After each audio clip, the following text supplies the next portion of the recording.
All right, so this is going to be me talking about Glass Onion. It came out last year. I didn't get the chance to see it and review it, even though I wanted to. I heard good things. It's the sequel to Knives Out, once again written and directed by Ryan Johnson. And I really liked that first movie, right? Solid whodunit. I really liked the reveal and all that, the characters and things like that. Some of the dialogue didn't really work, but for the most part, really liked that movie. And I really like this one too. Got some of the same issues. We'll talk about that. Um, I really like this one, but this one isn't as good, I don't think, as the first one, but still comparable, right? So in this, we have this group of characters.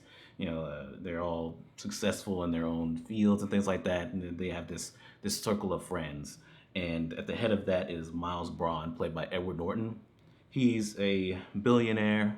He's constantly coming up with ideas and things like that, and he's trying to start this newer thing. I think it's called Clear or something, some other energy source. So he's got these other things going on. So he puts on this this game at this island with this giant glass onion dome and this property that he owns and everything.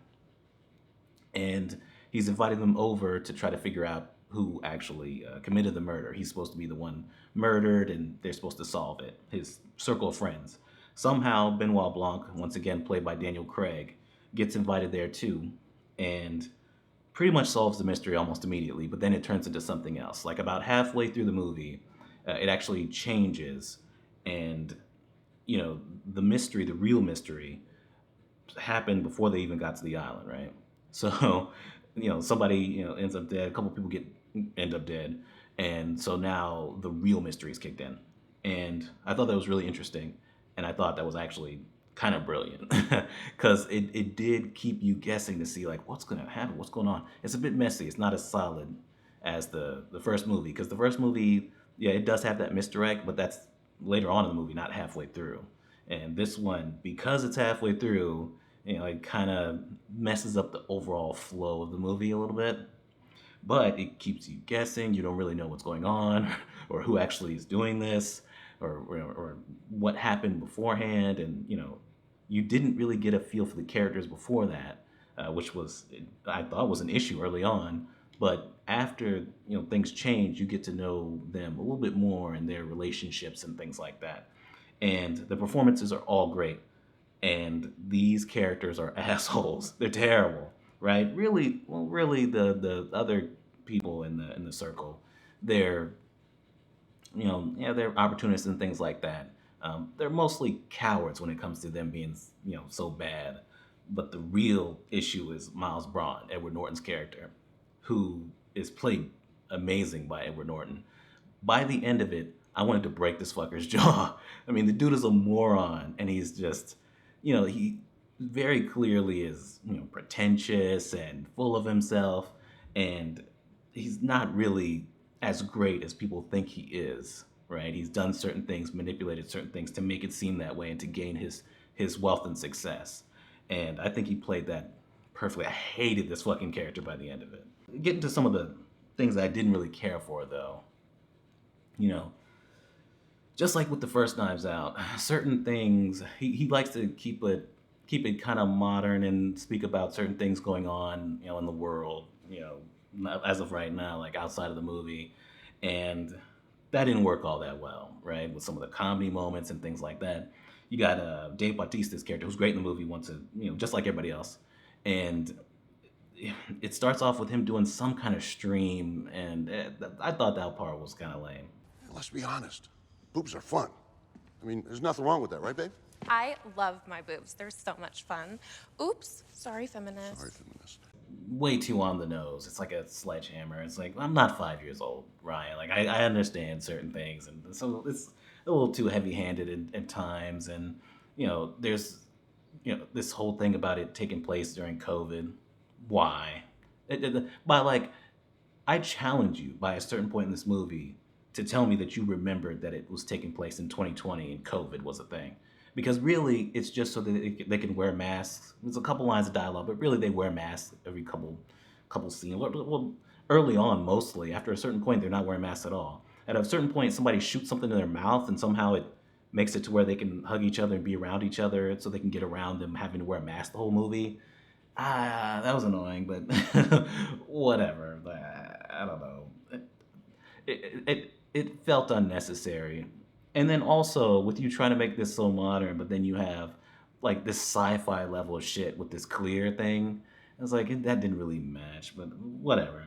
Uh, I've said this since pretty much Last Jedi that some of his comedy doesn't work either. Some of it's good, and some of it not so much. Like the funniest thing in this movie was something unintentional, which was the flashback of them being in the Glass Onion, which was the name of the bar that they would meet at, and they had these wigs on, and it is so obvious that they look like cheap, like they just threw them on. It is so ridiculous, especially when you see Edward Norton with that hair. Man, I laughed so hard I died laughing. It was that funny, but like I was like, man, I maybe tone it down on the comedy, man, when we go like further into more of these movies or whatever, because the comedy just wasn't working at certain points. I didn't care for that. But for the most part, the writing I thought was good. Like Edward Norton goes on this whole thing, like, oh, we're friends because we're disruptors, and then another character comes in and is like, no, they're just like essentially riding your coattails, right? Like they do what you need or what you want because they know that you essentially make or made their career and they're like you're supporting them.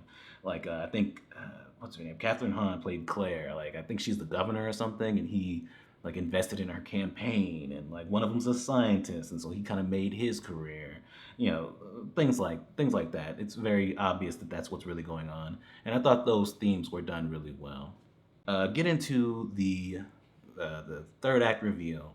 I'm not going to spoil too much. You know, I've been talking around certain things. The third act reveal I thought was good, but nowhere near as good as the first movie. The first movie, that reveal, right? The classic who done it, getting people together. Oh, this is who really did it.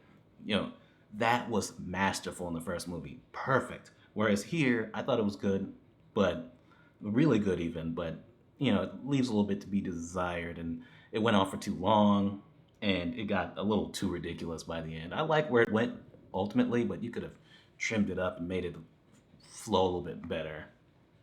But yeah, I guess that's it. The performances are all great. Cinematography is great. It's very obvious that he's taking inspiration from the Agatha Christie stuff. I found it interesting. The mystery in and of itself. I love mysteries, and it definitely kept me interested the whole way, wanting to know what's really going on. And I couldn't, guess who actually did it because it was so all over the place, which could be looked at as a negative and a positive. For the overall movie, or for the mystery at least, I think it actually worked for it because it made it less predictable. So, yeah, I think this was really good, not as good as the first one. So I'm gonna give it a just awesome, which is the same rating I gave the first one. But if I say the first one's like here, maybe this one's like right here.